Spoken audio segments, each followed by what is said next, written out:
बाद रेलवे के अधिकारियों को शर्म आनी चाहिए। जो जवान भारत के लोगों के लिए सीमा पर अपनी जान देने को तैयार हो जाते हैं, उनको रेलवे के अधिकारियों ने क्या सोचकर इतनी खटारा ट्रेन दी थी? क्या वंदे भारत जैसी ट्रेन चलाने वाली भारतीय रेलवे ने सुरक्षा बलों के दोस्तों जय हिंद जय भारत। आज दोस्तों आपके समक्ष में कुछ अपने विचार को व्यक्त करना चाहता हूं। विचार क्या है, जैसा कि आप 8-10 दिनों में ये समाचार सुन रहे हैं कि भाई जवानों के लिए किस तरह ट्रेन भेजी गई, और जो हमारे क्रिकेटर है या जो सेलिब्रिटी समझ के लोग उनको बहुत वो करते हैं, प्रोत्साहन करते हैं, उनके लिए वंदे भारत भेजी गई। दोस्तों ये आज की बात नहीं, मैं एक सूबेदार मेजर रिटायर हूँ, तो मैं कई सालों से मेरे दिमाग में ये प्रश्न था कि जवानों के लिए किस तरह की ट्रेनें भेजते हैं, और वही घटना ये सामने भी आ गई है। क्योंकि मेरी सर्विस पूरी 32 साल में सर्विस करके सेना की,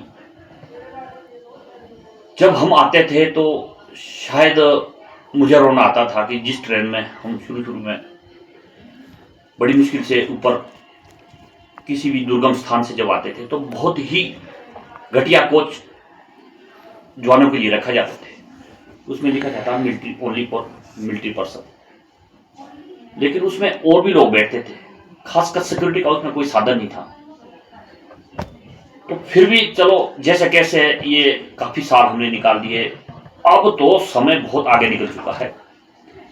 जिस तरह की ट्रेन अभी बीएसएफ के हमारे जवानों के लिए भेजी गई, शर्म नहीं आई उन लोगों को कि देश के जवान जिन्होंने अपने शरीर का अपने किसी भी अंग का, घर का, परिवार की परवाह करते ना करके और बॉर्डर पे डटे रहे लोगों के लिए, ताकि बड़े बड़े जो सेलिब्रिटी है उनकी सुरक्षा हो, बड़े बड़े जो पूंजीपति है उनकी सुरक्षा हो, हमारे मंत्रीगणों की सुरक्षा हो, मतलब पूरे भी जितने भी तमाम हमारा जो इंडिया का जो है सबकी रक्षा के लिए बैठे हैं बेचारे। और खासकर जो हमारे में एक कमी थोड़ी सी, हमारे जो अधिकारी है उच्च अधिकारी है उनकी भी कमी है। उन्होंने भी कभी इस तरह की बातें आगे डिफेंस मिनिस्टर से, होम मिनिस्टर से नहीं रखी कि जवानों के लिए जो आने जाने के लिए जो ट्रेनें है वो बहुत ही घटिया किस्म की होती है। क्यों नहीं रखी? क्योंकि उनको सुविधा मिल जाती है।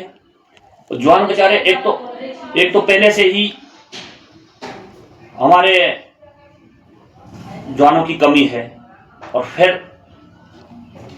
पूरी ड्यूटियां जो है उनको पूरी रात दिन 24 घंटे वो बेचारे ना सो सकते हैं। जब छुट्टी आते हैं तब जवान सोता है।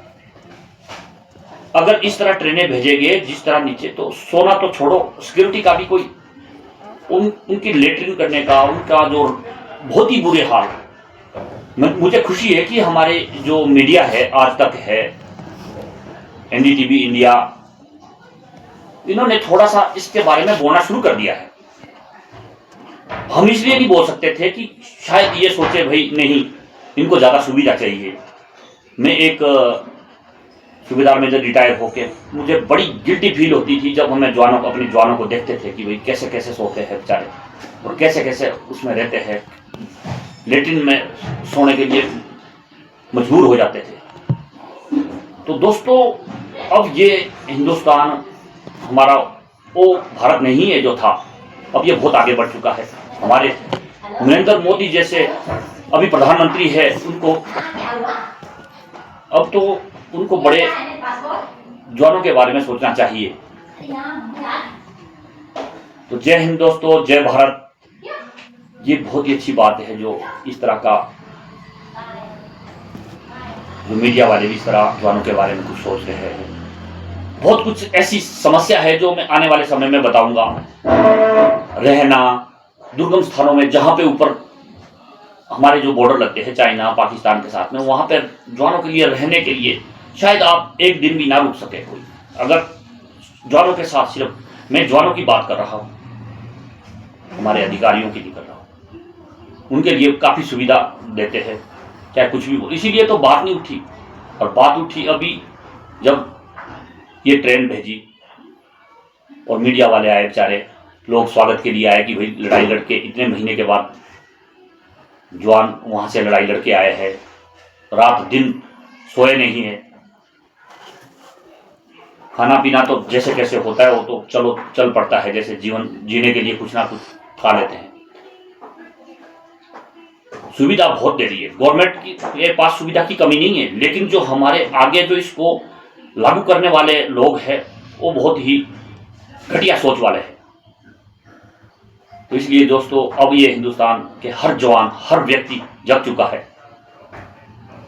मुझे बड़ी खुशी है कि जो मैं बोलना नहीं चाहता था वो अब समाचारों ने वो देना शुरू कर दिया है। जय हिंद, जय भारत।